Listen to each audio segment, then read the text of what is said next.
John 14:24. Qui non dirigit me, sermones meos non servat, et sermonem quem audistis non est meos, sed Deus qui misit me, Patris. He who does not love me does not keep my words, and the word which you have heard is not mine, but of him who sent me, the Father. First we have a relative clause that is acting as the subject of our verb, servat, and the relative pronoun qui in this case is best translated as he who, then non negating dirigit, that is love with the direct object of me, so he who does not love me, non servat, does not keep, and the direct object of servat is sermones meos. Meos modifying sermones, masculine third declension plural, which is why meos has that masculine plural ending. Now, at the beginning of this next clause, we have a rare instance of what seems to be an error in the Latin. And interestingly, Augustine also noted this and corrected it when he was going through John.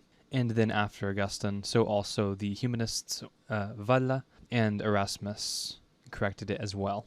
It actually should not be accusative here, but rather nominative, reflecting the underlying Greek accurately, hologos. And Augustine, when coming across this error, rightly corrected it to sermo, reflecting that nominative.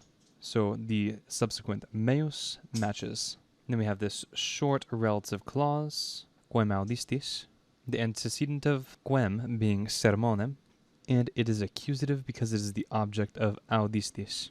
Perfect tense, second person plural.